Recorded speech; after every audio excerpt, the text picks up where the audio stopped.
There is still a lot of incoming and it's getting close.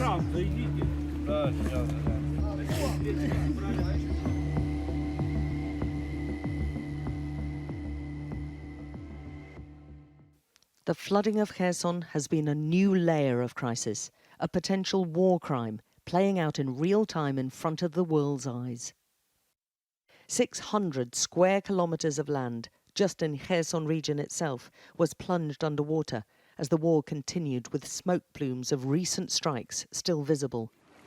Ukrainian emergency services, already stretched, scrambled to rescue mostly elderly people stranded in their homes. Mainly Ukrainian volunteers pulled to safety household pets. And they rushed to save farm animals, no creature seen as too small to try to save.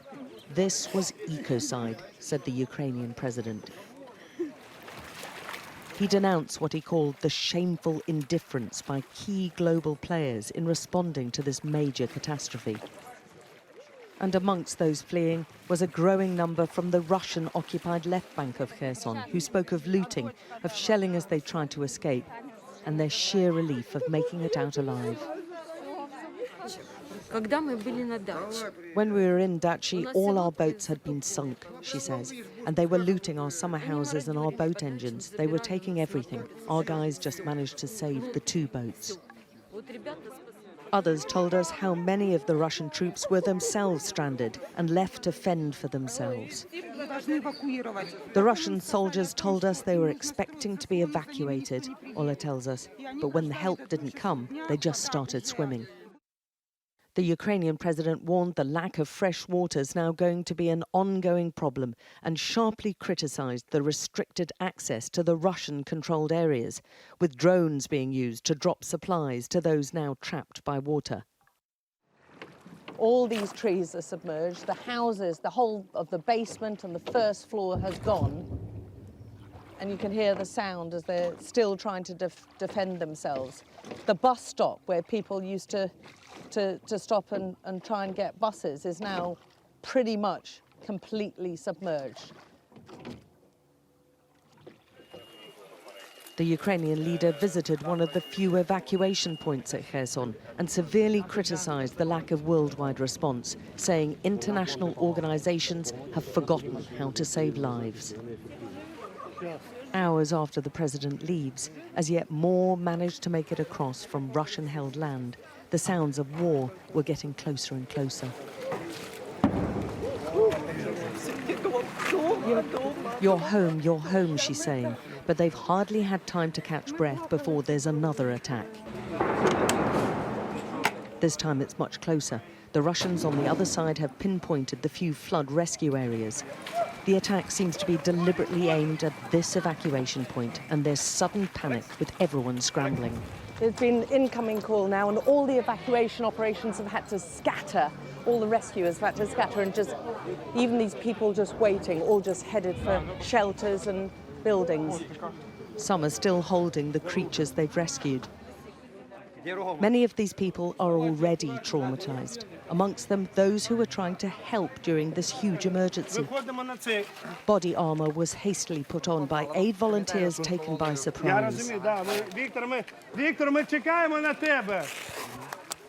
But they're attacked again.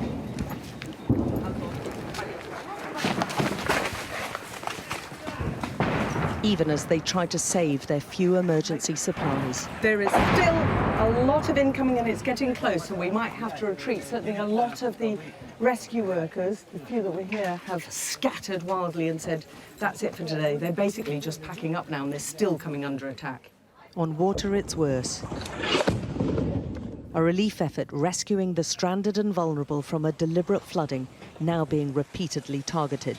It's hard to imagine it getting much more frightening for these people. There's been incredible bravery, with these volunteers, despite being under fire and now carrying injured, still pushing through and steering those most in need to dry land and safety. The swollen Dnipro River and flood zone is now being punctured by multiple attacks. rescue area where the Ukrainian leader was earlier is also bombed. We were given this footage by a soldier rushing another injured civilian to safety. But still the attacks continued, forcing the frail and elderly to shelter, but not crushing their determined spirit. They bombed our apartment before New Year, she tells us. We've been through it all. I'm not afraid of anything anymore. The dam explosion has unleashed an environmental catastrophe, with the water full of sewage, tons of oil and toxic chemicals. There are already signs of the terrible toll it's taking on the land and nature. And nearly 200 kilometers away in Odessa, the roofs of homes and broken utility equipment has been washing up on the coastline. The torrent of water cascading from the dam has destroyed thousands of homes, with Kherson residents forced to watch as their city's destroyed again. I don't know what to do, Lyudmila says. How can they do that? OK, it's war, soldiers are fighting each other. But to blow up the hydroelectric dam? I can't find the words. It's barbaric, she finishes. The people of Kherson city have been occupied and they're still being bombed and shelled, so deliberate flooding isn't fazing them. When you live here for more than 6 months, after being bombed all the time, after being scared all the time, so it's scary, but not so much as you're bombed all the time. So we try to stay safe. But the flooding and attacks on the rescue operation have brought a fresh level of shock and terror to a war where so much has horrified already. Alex Crawford, Sky News in Kherson, southern Ukraine.